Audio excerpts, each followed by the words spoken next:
pouvoir est entre les mains du guide suprême Khamenei. Mais le problème, c'est que Ahmadinejad, il l'a autorisé à monter au pouvoir à la présidence, même si la présidence n'est que le 4e ou le 5e échelon du pouvoir en Iran, et que depuis, on a une radicalisation à la fois dans le discours et dans les actes. Et c'est ça qui est extrêmement problématique, c'est qu'on ne peut pas considérer qu'Ahmadinejad n'est qu'une marionnette, parce que derrière, ou au-dessus, comme vous le dites, c'est Khamenei qui décide. Et au mois de juin prochain, et je pense que ce sera une date à surveiller avec beaucoup d'intérêt, au mois de juin prochain, on verra bien si à la tête réelle du pouvoir en Iran, il y a une volonté de répondre notamment aux propositions qui ont été faites à la fois par l'Union européenne, mais également par la Russie de Poutine il y a 2 ans et il y a 5 ans respectivement de cela, à savoir échanger en quelque sorte la capacité nucléaire militaire dont souhaiterait se doter l'actuel gouvernement contre des avantages nucléaires mais civils sur les 15, 20 et 25 ans à venir. Et je pense qu'encore une fois, c'est en 2009 qu'on aura la réponse et pas plus tard. Henri Laurence, vous voulez intervenir? Je crois que de toute façon, sur l'Iran, c'est la question du nationalisme qui est primordial.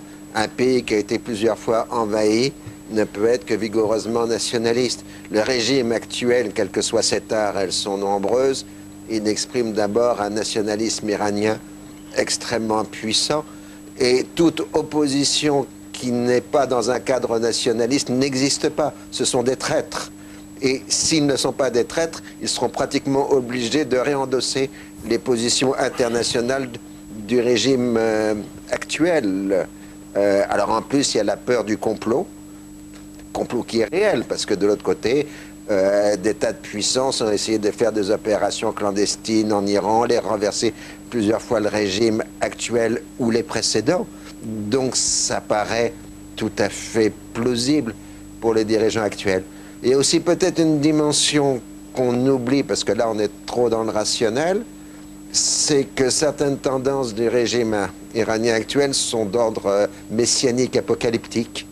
Alors on peut dire que c'est du folklore quand Ahmadinejad élargit les avenues de Téhéran pour laisser passer le Mahdi le jour...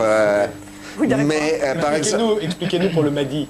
Le Mahdi qui doit arriver à la fin des temps, un des personnages de l'apocalypse musulmane, en particulier en chiisme.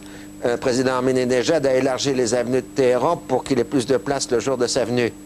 Et en 2006, les combattants du Hezbollah, face à l'armée israélienne, ont senti la présence du Mahdi à côté d'eux. Il ne s'est pas montré parce que ce n'était pas encore le moment où il devait se montrer.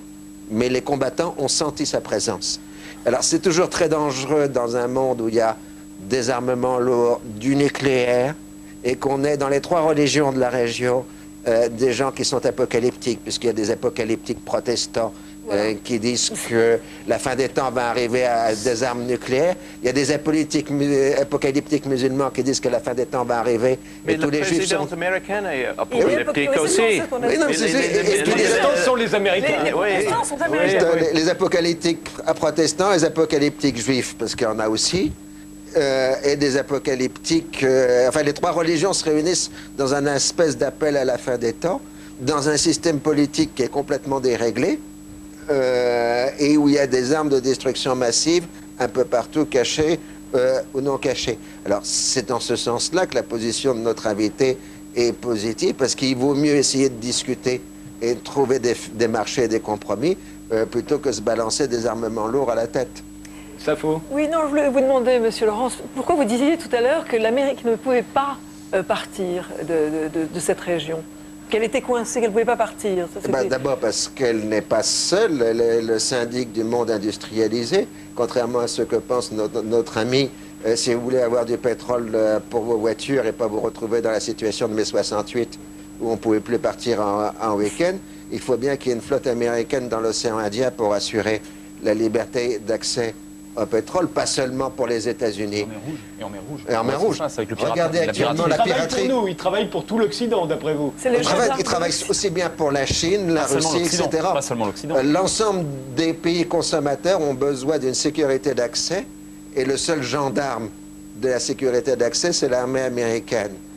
Ça nous coûterait beaucoup plus cher de faire la police nous-mêmes, plutôt que de laisser faire les Américains. Ce n'est pas un instrument de pression. Les Américains ne sont que les représentants de l'ensemble du monde industrialité et de l'ensemble des pays consommateurs d'énergie. Y compris la Chine, pardon, Michel excusez-moi, Colomb. parce que la Chine importe maintenant des quantités de pétrole absolument considérables et dans des quantités exponentielles. Et les bateaux chinois vont se ravitailler dans le Golfe. Donc finalement, si on parle de flics ou de police américaine dans la région, c'est aussi de plus en plus pour un pays comme la Chine.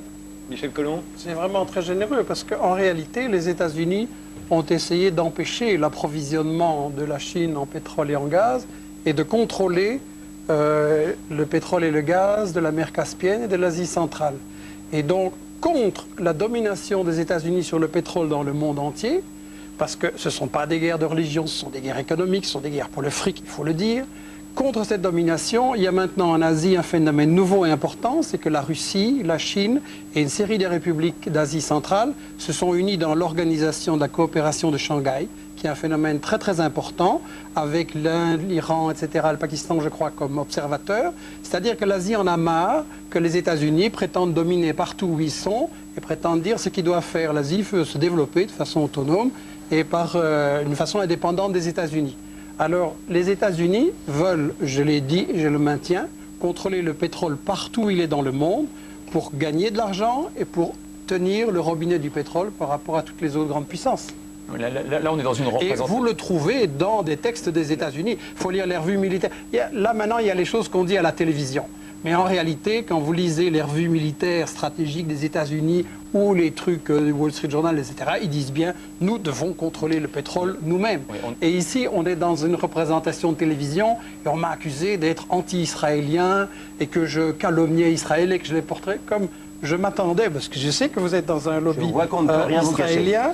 Je vais vous prendre une petite déclaration de David Ben Gurion, certainement. La décision de retrait d'Irak a été faite, l'accord a été signé sous George Bush pour 2011.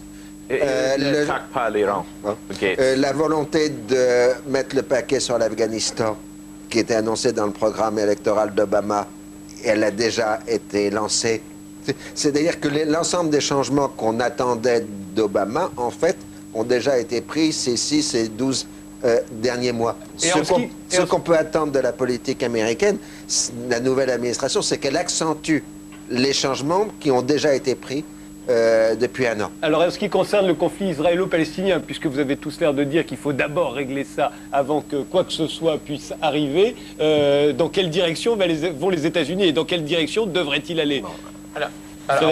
D'abord, tout à fait d'accord sur la compétence et la pondération des gens qui sont aujourd'hui au pouvoir. D'ailleurs, ça révèle bien que Obama suit la théorie de Max Weber, l'éthique de conviction et l'éthique de responsabilité. On est passé d'une éthique ou d'un discours il y a encore 1 an, 2 ans, qui était relativement, qui n'était pas gauchiste, enfin qui était extrêmement à gauche, on va dire en matière d'affaires étrangères, vers un recentrage qui me paraît extrêmement intéressant. Il a repris les hommes très de franchement, George Bush, ou de Clinton. Je dirais plutôt Oui, Clinton, c'est qui d'ailleurs a tenté au Moyen-Orient à l'époque des choses qui me paraissaient tout à fait intéressantes. Mais là où je suis moins optimiste, c'est sur les priorités. Moi, je pense que le conflit israélo-palestinien aux yeux de l'administration américaine aujourd'hui n'est pas une priorité. C'est pas que c'est pas important, c'est que le dossier iranien, et je maintiens que le dossier notamment nucléaire iranien sera la priorité à très court terme de Washington.